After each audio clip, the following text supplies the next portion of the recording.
বাংলাদেশের একজন দেখলাম, তার নাম হচ্ছে আসিফ, বয়ান করে বড় স্টাইলে ইংরেজি বলে। কি বলেন, কিছুদিন আগে সে এক জায়গায় বয়ান করছে, বলছে সবাই বলুন স্টার্ট, নারায়ে তাকবীর। ও শালা ইংরেজি তো পাল্টায়, আল্লাহর ভাষা কিন্তু এক, ইংরেজি বললে পাল্টাবে না। এই ছেলেটাকে দেখলাম, আমি একে কেন ছেলে বললাম, একে যদি আলেম বলি আল্লাহর কাছে আমি দায়ী হয়ে যাব। আলেম তাকে বলা হয় যে ইলম নেওয়ার পরে নেক আমল করে, বদ আমল নয়। আমি লাস্ট একটা প্রতিবাদ করে যাব, যেটা রেকর্ডিং হবে না, রেকর্ডিং বন্ধ হওয়ার পরে। কেন? রেকর্ডিং চললে এটা আমাদের জন্য লজ্জার, দুঃখের। এটা রেকর্ডিং বন্ধ হয়ে যাবে, তারপরে লাস্টে বলবো ওইটা। কেন? ওটা আপনাদের আমল, ওই জন্য আপনাদিকে বলে যাব, ওটা লোকের আমল নয়। শুনেলেন, ইসলাম এত সুন্দর। এই ছেলেটা দেখলাম এক জায়গায় স্টেজ করেছে, শুধুমাত্র মহিলারা বসে আছে আর কিছু যুবক বসে আছে। এ প্রমোট করছে, যদি তুমি রাস্তায় কোনো মেয়েকে দেখো আর তোমার যদি পছন্দ হয় তো সেটাই তোমার জন্যে একদম পারফেক্ট। ইংরেজিতে বলেছে, ওটাই তোমার জন্য পারফেক্ট। সেই হারামখোরকে পেলে, আর আমি যদি বাংলাদেশে যেতে পেতাম, এই হুজুরগুলোর আমি ন্যাজ কেটে ছেড়ে দিতাম। আমি গেলি অ্যারেস্ট হয়ে যাব, ওই জন্য যাচ্ছি না। কেন? আমি যা বাঁশ দিয়েছি হাসিনাকে, আমাকে ছাড়বে না, পেলেই ভরে দিবে। কি বুঝলেন? কালকেই একজন বাংলাদেশের হুজুর ছিল আমার সঙ্গে জলসায়, তো বলছিল যে আমার খুব নাম করলো যে আপনার খুব চর্চা বাংলাদেশে। আমি বললাম যেমন চর্চা আছে, আমাকে পেলে বাঁশও দিয়ে দিবে, ছাড়বে না সহজে। তো কষ্টটা কোথায় জানেন? এ প্রমোট করছে। আমি তাকে পেলে বলতাম, আরে ভাই, তুমি বলছো রাস্তায় যে মেয়েটা পছন্দ হবে সেই মেয়েটাই তোমার জন্যে। যদি বাজারে তোমার মাকে আমি দেখতে পাই আর আমার যদি পছন্দ হয়, তা তোর মায়ের সাথে আমার বিয়ে দিবি? এটা হাসির লয়, বহুত দামি মূল্যবান কথা। এটা ইসলাম বিরোধী কথা, এটা জিনার প্রমোট করা। আর একটা দেখছি হাতে আংটি পড়েছে, টুপি লাগিয়েছে, কখনো দেখছি মিজানুর রহমান আজহারির নকল করছে, কখনো দেখছি এর নকল করছে, অন নকল করছে। সে আবার ঈদেতে বয়ান করেছে, যদি কেউ মনে করে ঈদেতে তার গার্লফ্রেন্ডকে গিফট দেবে তো দেয়া জায়েজ আছে। আর মধ্যে গার্লফ্রেন্ড যদি মনে করে বয়ফ্রেন্ডকে, হারামখোর, গার্লফ্রেন্ড আর বয়ফ্রেন্ডটাই তো হচ্ছে না জায়েজ, ইসলামী শরীয়তে হারাম। আর তুমি ওটাকে জায়েজ করছো। শুনে রেখে দেন, এই ধরনের মৌলবীদের দ্বারা আল্লাহ জাহান্নাম উদ্বোধন করবে। যারা ইহুদিদের প্রমোট করছে, যারা বেঈমান কাফেরের প্রমোট করছে। কোরআনে আছে ওয়ালা তাকরাবুজ জিনা ইন্নাহু কানা ফাহিশা ওয়া সাআ সাবিলা। ব্যভিচার করা তো দূরের কথা, যে রাস্তায় ব্যভিচার হয় সেই রাস্তার ধারে পাশে তোমরা যাতায়াত করবে না, সেই রাস্তার ধার দিকে যাওয়া যাবে না। যদি মনে করেন এই রাস্তায় জিনা হয়, অন্য রাস্তায় ঘুরে যাবে। তার একটা দলিল বলে দিই, ইসলাম কত সুন্দর। ওই রাস্তায় গেলে কতগুলো বিপদ আসতে পারে। আসানসোলের নাম শুনেছেন না শুনেননি? ওটা কিন্তু আমার জেলা, এখন ভাগ হয়েছে। আমি পূর্ব বর্ধমানের একদম বর্ডারে আছি, লাস্টে হাইওয়ের ওপরে, আর আসানসোল হচ্ছে পশ্চিম বর্ধমান।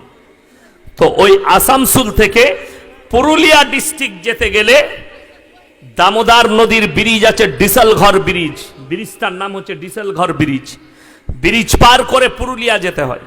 আমার কিছুদিন, এই 1 মাস পরেই জলসা আছে পুরুলিয়ায়, একটা মাদ্রাসা, ওটার ওপর দিয়ে যেতে হয়। আসানসোলের একটা জায়গার নাম হচ্ছে নিয়ামতপুর, নিষিদ্ধ পল্লী আছে। মানুষের উপায় নাই, গাড়ি ওই দিকেই যেতে হবে, ওইটাই হচ্ছে রোড, মেন রোডের ওপরে নিষিদ্ধ পল্লী।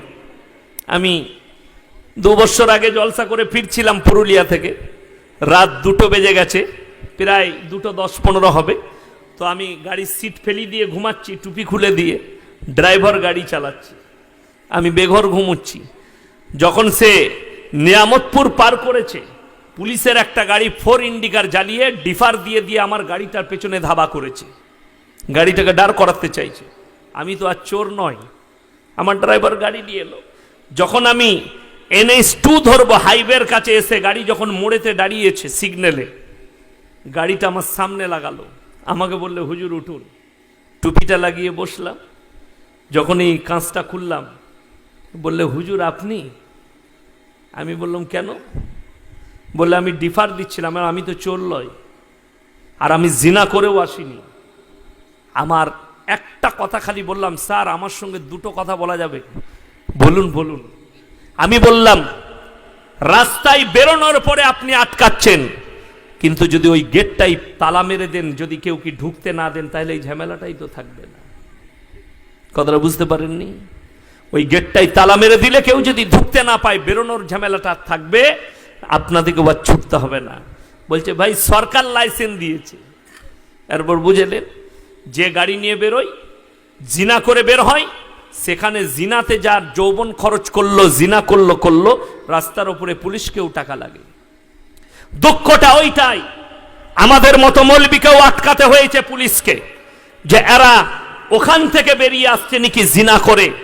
তো কোরআন কত সত্য বুঝতে পেরেছেন, ওয়ালা তাকরাবুজ জিনা ইন্নাহু কানা ফাহিশা ওয়া সাআ সাবিলা।